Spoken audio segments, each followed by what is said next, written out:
Right, by 2050, the number of people living in cities could double as the world population surpasses 9 billion, and the number of cars could double from 1 billion today. Now, imagine the traffic gridlock in major world cities with that many people and cars. Nigeria alone has a population of more than 190 million people, and in Lagos, commuters are faced with such energy and time-consuming traffic that almost renders you incapable of putting in your best at work due to the road stress. Yes, indeed, and it has become a necessity to introduce innovative transport schemes that will transform the way people and products move around. Well, Skyway Capital is introducing a modern, high-speed, innovative, eco-friendly transport technology. It's expected to help people and goods move around a crowded city like Lagos more cleanly and efficiently. All right, let's see how this is supposed to work. And of course, we can find out from our guests this morning. Frank Soula is Skyway Capital Board of Directors. Good morning and good to have you on the show. It's good to have you join us. Okay, and of course, Mr. Ayo Adewale is a Nigerian partner wearing a different cap. This morning, when people see you, they expect you to be talking about politics, but this is totally different. Very quickly, Frank Soula, I mean, talk to us about this eco-friendly transportation. I mean, what exactly are we expected to see with this? Yeah, thank you for inviting to coming to your TV. I would like to say that this technology is fully innovative technology. It was divided by Mr. Unitsky. He started work in this technology from 1978. It means we have many experience with this technology. We have built Ecotechno Park close to Minsk. This is the capital town of Belarus, when we have the head office as well. This technology was built, has been tested. We received certifications. It means it's ready for the full application to the reality. All right, Ayodele, when in Nigeria, certainly, in fact, especially Lagos, everyone would say it is time for us to move to another level. Traffic. Government, federal, state, local government have done everything within their powers, but they still cannot surmount or overcome. But how easy was it to adopt this new technology in a place like Lagos, for instance? Well, it's very easy. If you remember the Jakonde administration, they tried to embark on, other means of transportation apart from road. That is the light rail, the metro transportation. At a point, they were thinking of going underground. If you want to go underground now, it's highly capital intensive. But with this technology, it can be built on the laid out infrastructure that you have already in Lagos. Take, for instance, you're moving from Ido all the way down to your station. The median can be adopted. You can just have a pole that is hinged on a on a string. Then the car is mounted on it. So the infrastructure is there. We're only looking at government adopting it, and it's a seamless thing, very seamless. Okay, Frankishek, is it similar to, I know in Wuppertal, near Düsseldorf in Germany, there's something similar to that. Is it the same thing we're talking about? I mean, are you saying it's ideal for populations like Lagos, for example, where the ground is already totally populated? But talk to us about the funding. I mean, how is this going to be funded? We've heard that government money is not. It's very easy because this technology has many advantages. It means this is built on the second level. We can build it from the 5 meters above the ground to 30 meters. It means we don't need some bridges, and it is we have more type of this technology. We can use many types. It means that it is built well easy because we don't need many support construction system. We solve this system, and you can see it in our Ecotechno Park that the distance between two support systems is 400 meters. Okay. That it can be built very easily. We don't need big places. We need just places for the fundamentation, no more.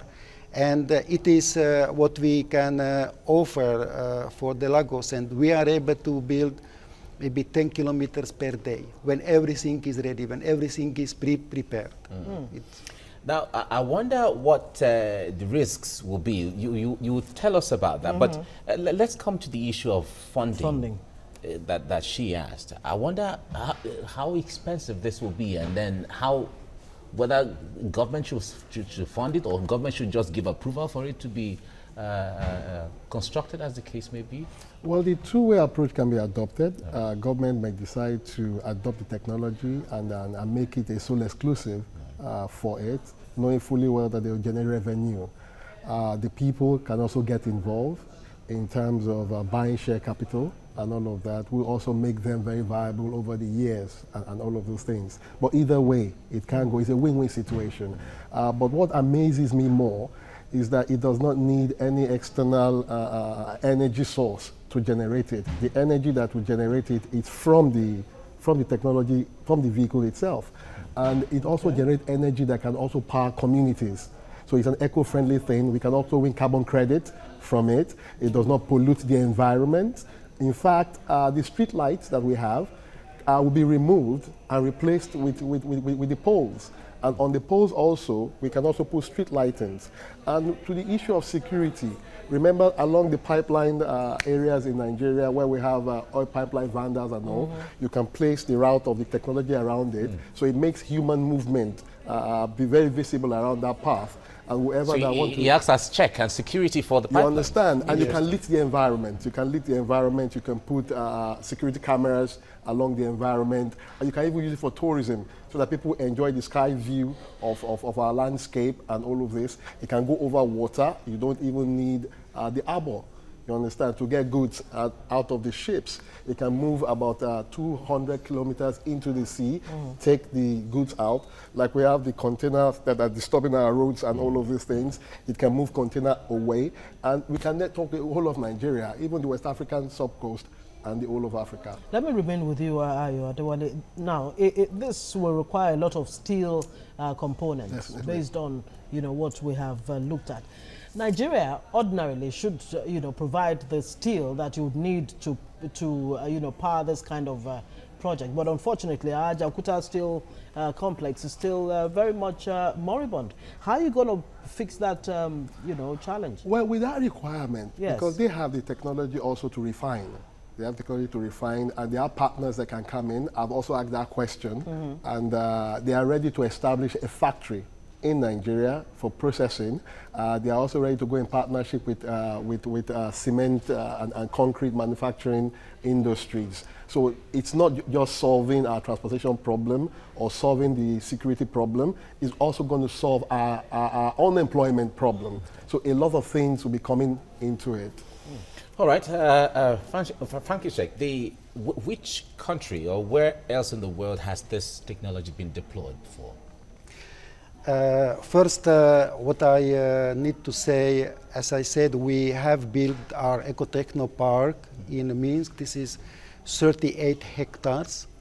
When we tested, when we did many things of our technology, it is fully tested, it is fully certificated. Now we have start last month's project in Arabian countries, in Abu Dhabi. Okay. We are before signing the contract with one company in Switzerland, in Europe. We 2 weeks ago visited Vietnam.